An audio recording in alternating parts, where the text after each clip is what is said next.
स्वागत है आप सभी का tech study ITI YouTube channel पर। आईटीआई सीबीटी एग्जामिनेशन 2026 आप सबके चल रहे हैं। आज 31 ऑफ जुलाई 2026 को एम्प्लॉयबिलिटी स्किल सेकेंड ईयर सभी ट्रेड में तीनों शिफ्ट में क्या क्वेश्चंस पुटअप हुए उनके ऊपर एक फीडबैक वीडियो आप सबके लिए है।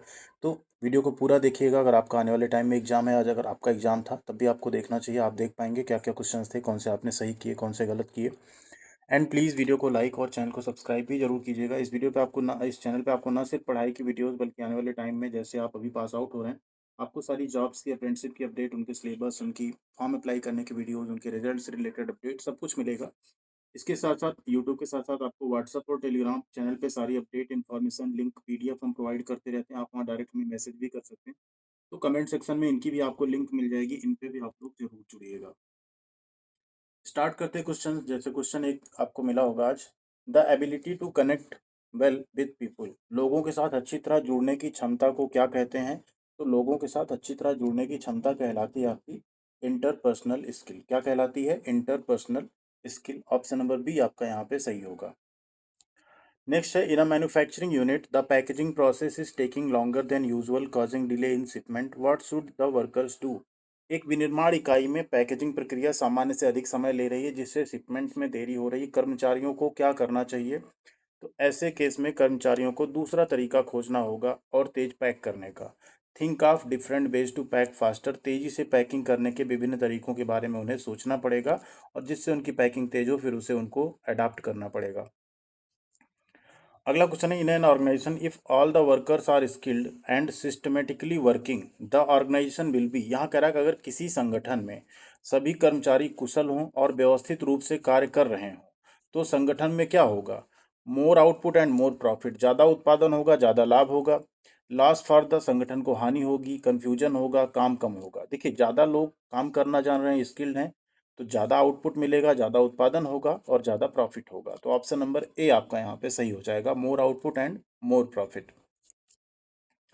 B can identify the trends and changes in the world of work through. हम दुनिया में रुझानों और परिवर्तनों की पहचान किसके माध्यम से करते हैं? News, television, multiple task, online या मार्केट स्कैन। राइट आंसर है, आप दुनिया में क्या ट्रेंड चल रहा है, क्या चेंज हो रहा है, उसको मार्केट स्कैन के थ्रू आइडेंटिफाई कर सकते हैं।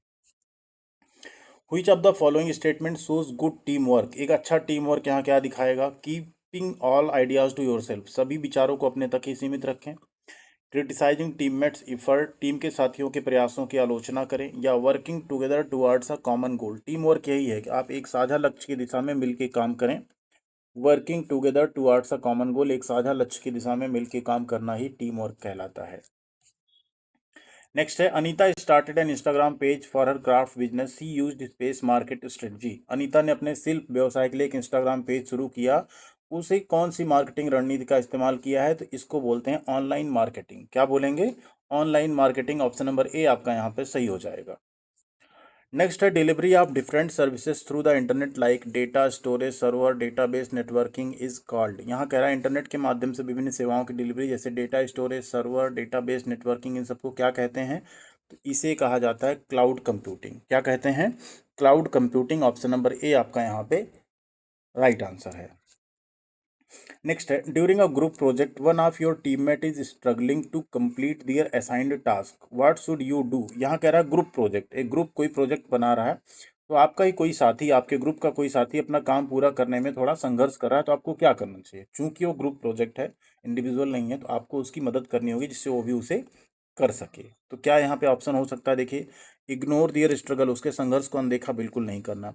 Offer to help and support them to complete their task, यही सही है क्योंकि ग्रुप प्रोजेक्ट है तो आप उसमें उसको ऑफर करेंगे, उनके कार्य को पूरा करने में उनकी सहायता करने और उनका समर्थन करने की पेशकश करेंगे। ठीक है, ऑफर करेंगे कि हेल्प और सपोर्ट देंगे उनको उनका काम पूरा करने में। ये आपका राइट आंसर हो जाएगा। नेक्स्ट है, imagine you are setting up a mobile repair shop, which of the following is the most important for its success? कल्पना कीजिएगा आप एक मोबाइल रिपेयर की दुकान खोल रहे हैं, इसमें इसकी सफलता के लिए निम्नलिखित में से कौन सबसे महत्वपूर्ण होगा? तो मोबाइल रिपेयरिंग की दुकान अगर आप खोल रहे हैं तो क्या क्या हो सकता है? Setting up the shop in a busy area, किसी व्यस्त इलाके में दुकान खोलना।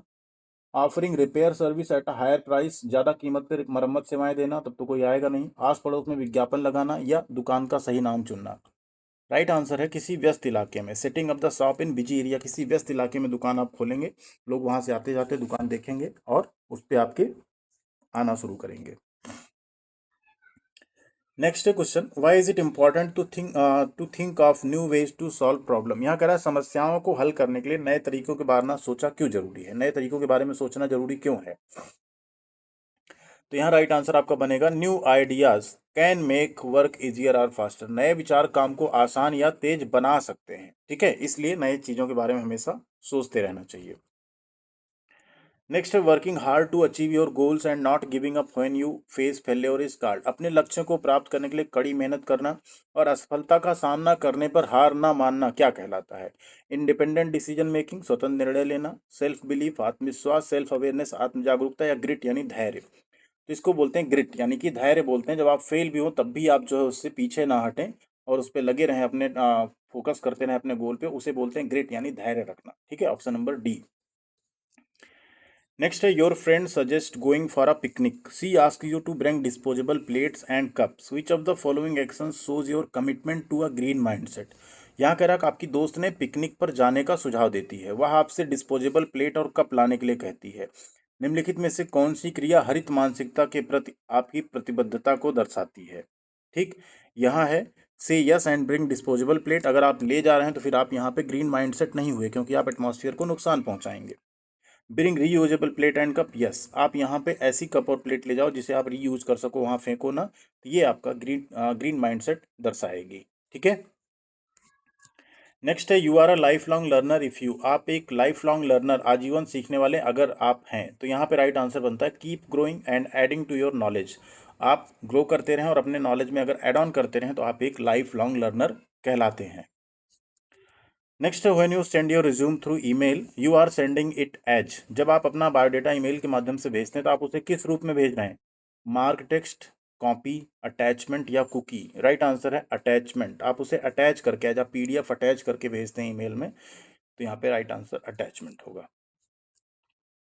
Priyanka found faster way to pack products at the factory, what should she do. Priyanka ने फैक्ट्री में उत्पादों को पैक करने का तेज तरीका खोज लिया, उसे क्या करना चाहिए।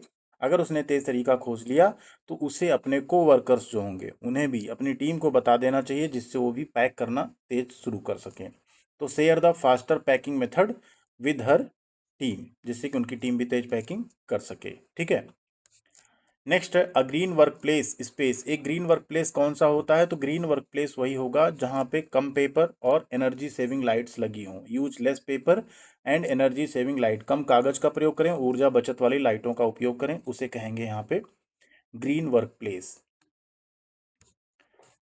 नेक्स्ट है question, which of the following behaviour is not a characteristic of a team player. यहाँ कह रहा है निम्नलिखित में से कौन सा व्यवहार टीम के प्लेयर की विशेषता नहीं है। टीम प्लेयर मतलब होता है टीम में एक साथ मिलकर काम करने वाला। Taking credit for others work, अगर आप दूसरों के काम का श्रेय लेंगे तो आप टीम प्लेयर नहीं है। पहला ये ऑप्शन यहाँ पे आपका राइट हो जाएगा, taking credit for others work. Next है Ranjit has a small bakery business using WhatsApp for business can help Ranjit. Ranjit का एक छोटा सा बेकरी का बिजनेस है, व्हाट्सअप बिजनेस का उपयोग करके रंजीत क्या अपनी हेल्प कर सकता है। तो चैट विद फ्रेंड्स क्विकली, दोस्तों के साथ जल्दी चैट करेगा।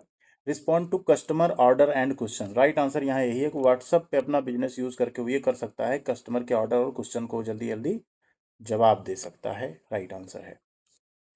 महिमा has an Instagram page for her jewellery business, what should she do to connect with her customers. Mahima के पास अपना आभूषण व्यवसाय के लिए एक इंस्टाग्राम पेज है, अपने ग्राहकों से जुड़ने के लिए उसे क्या करना चाहिए।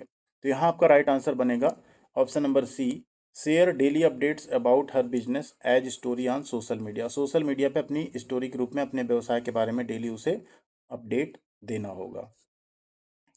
Emojis are used according to, यहाँ आ रहा है इमोजी का प्रयोग कैसे करते हैं। आर एजुकेशनल लेवल, हमारे शैक्षिक स्तर से, और प्रोफेशनल लेवल, पेशेवर स्तर से, और मूड और सिचुएशन, हमारी मनोदशा स्थिति से, या व्हेन वी आर हैप्पी, जब हम खुश होते हैं। तो इमोजी हमेशा हमारे मूड पे डिपेंड करती है, मूड एंड सिचुएशन। खुश हैं तो हैप्पी वाली इमोजी, सैड है तो सैड वाली इमोजी, रो रहे हैं तो रोने वाली इमोजी। बहुत तरह की इमोजीज आप लोग मैसेज में यूज करते होंगे। नेक्स्ट है what are the different steps in design thinking. तो डिजाइन थिंकिंग का जो डिफरेंट स्टेप है वो यहाँ पे होता है आपका option number C, listen, choose, plan, try, ask. Listen, choose, plan, try, ask, ये आपका यहाँ पे राइट आंसर है। नेक्स्ट है hi, how are you, what is up, what's up, यानी दीज आर द एग्जाम्पल। आप नमस्ते, आप कैसे हैं, क्या चल रहा है, किसका उदाहरण है। फॉर्मल कम्युनिकेशन नहीं हो सकता है, इनफॉर्मल कम्युनिकेशन, पोलाइट कम्युनिकेशन या इम्पोलाइट? राइट आंसर यहाँ पे इनफॉर्मल। ये एक तरह का अनौपचारिक संचार है जो आप दोस्तों में या घर परिवार में करते हैं। फॉर्मल कम्युनिकेशन वो होता है जैसे गुड मॉर्निंग, गुड आफ्टरनून, ये सब है जो आप ऑफिस वगैरह में यूज करते हैं। Venu includes a clear subject in his email, why is that important? Venu ने अपने ईमेल में स्पष्ट विषय शामिल किया, यह महत्वपूर्ण क्यों है? तो ईमेल में विषय जो होता है, आपका मेल किस बारे में है वो रहता है, इसलिए वो जरूरी है। तो राइट आंसर यहाँ पे to tell the company what the email is about. जैसे आप कोई एप्लीकेशन फॉर्म भेज रहे हैं, मान लीजिए अप्रेंटिसशिप का जॉब का, तो आप लिखेंगे ना application for the post of apprenticeship in your organization subject में, ठीक, या आप लिखेंगे अप्रेंटिसशिप के लिए आवेदन पत्र आपके कंपनी में, तो उस सब्जेक्ट से पता चल जाएगा हाँ इसके अंदर, इस मेल के अंदर क्या होगा, एप्लीकेशन फॉर्म होगा। तो इसलिए वहां पे सब्जेक्ट में आप क्या लिखेंगे, किसके बारे में ईमेल है। You are working on something difficult but it's not going well, what should you do? आप किसी मुश्किल काम पे काम कर रहे हैं लेकिन यार ठीक से नहीं हो रहा, आपको क्या करना चाहिए? तो आपको क्या करना चाहिए, ट्राई करते रहना चाहिए और दूसरा तरीका खोजना चाहिए जिससे कि वो आपका काम हो जाए। कोशिश करते रहें और दूसरा रास्ता भी खोजें।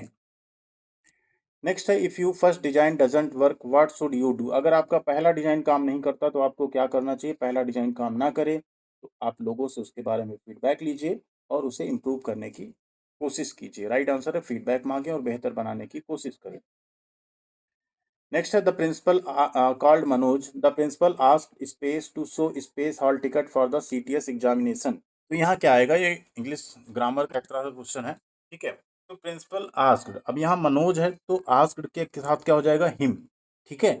अगर यहाँ मनोज की यहाँ सपोज करो किसी गर्ल का नाम होता, ठीक है, रीना होता, मीना होता, कुछ भी होता है यहाँ पे, तो यहाँ पे हिम की जहाँ क्या आता, आस्क्ड हर, ठीक है, टू, अब सो जो कि मनोज यहाँ पे मेल है तो ही जाएगा, हिम एंड ही जहाँ पे ऑप्शन आ जाए, asked him to show his hall ticket, ठीक है। राइट आंसर हो गया आपका ऑप्शन नंबर ए। अगला क्वेश्चन है which of the following is considered appropriate work place behaviour? यहाँ कह रहा है निम्नलिखित में से उचित कार्यस्थल व्यवहार कौन सा माना जाता है? वर्क प्लेस बिहेवियर जब सारा आप पढ़ेंगे तो आप देखेंगे ऑप्शन नंबर डी सही है। Maintaining a clean work place, स्वच्छ कार्य क्षेत्र बनाए रखना ही यहाँ पे आपका अप्रोप्रिएट वर्क प्लेस बिहेवियर है। नेक्स्ट है which of the following is not a resource? इनमें से कौन सा रिसोर्स नहीं है? Raw material, customer database, profit earn या योर बेड? राइट आंसर आपका योर बेड। आपका बेड कोई रिसोर्स नहीं है, बेड यहाँ पे बाकी चीजें जो आपके रिसोर्स में आती है जिसको आप यूज कर सकते हैं अपनी कंपनी में, अपने बिजनेस में। नेक्स्ट है the ability to adapt to fast changes is, यहाँ कह रहा है टू फास्ट, तीव्र परिवर्तनों के अनुकूल होने की क्षमता क्या कहलाती है? इनोवेशन, निगोसिएशन, कोलैबोरेशन या अडाप्टिबिलिटी? इसे कहते हैं अडाप्टिबिलिटी। चीज़ों को जल्दी अगर आप अडाप्ट करते हैं तो आपकी अडाप्टिबिलिटी अच्छी है, आप अडाप्टेबल हैं, ठीक है। If you want to give people relevant information about you and your business in an easy way you will, अगर आप लोगों को अपने बारे में प्रासंगिक जानकारी देना चाहते हैं कि आपका व्यवसाय आसान तरीके से उन्हें समझाना चाहते हैं, आप क्या करेंगे? तो आप उन्हें अपना बिजनेस कार्ड देंगे। क्या करेंगे? Give them your business card, उससे वो आपके बिजनेस के बारे में और आपके बारे में जान जाएंगे, ठीक। ये यहाँ पे आपका राइट आंसर बनेगा option number D. Next question which option below describes a gig in the gig economy? अब नीचे दिए गए कौन सा विकल्प गिग इकोनॉमी में गिग का वर्णन करता है? A job with full time hours and benefits, पूर्णकालिक घंटे और लाभ वाली नौकरी, ये तो गिग हुआ नहीं। ए टिपिकल 9 to 5 जॉब, ये भी गिग नहीं है। अ स्पेसिफिक टास्क और प्रोजेक्ट, कोई विशिष्ट कार्य हो या प्रोजेक्ट हो उसे आप अगर कर रहे हो उसी को बोला जाता है यहाँ पे गिग, ठीक है। पार्ट टाइम जॉब या आप अपने अकॉर्डिंग अपने सुटेबल आवर्स में अगर कोई नौकरी करते हैं तो उसे बोलते हैं गिग इकोनॉमी या गिग वाली उससे जॉब होती है। तो ऑप्शन नंबर सी आपका यहाँ पे सही है, स्पेसिफिक टास्क और प्रोजेक्ट। तो ये क्वेश्चंस थे जो आज पुटअप हुए थे आप सबके एम्प्लॉयबिलिटी स्किल सेकेंड ईयर में। अगर आने वाले टाइम में आपका एग्जाम है तो आपको इनको जरूर पढ़ के जाना चाहिए। इसके साथ साथ प्लेलिस्ट में आप जाएंगे, वहाँ पे electronic mechanic, electrician, fitter, MMB, trade theory, WCS, ED and आपका एम्प्लॉयबिलिटी स्किल, सभी की आपको फर्स्ट ईयर सेकंड ईयर की प्लेलिस्ट मिल जाएगी। उससे आप लोग अपनी तैयारी एग्जाम की कर सकते हैं। थैंक यू वेरी मच, ख्याल रखिएगा अपना। मिलते हैं अगली अपडेट के साथ अगले वीडियो में।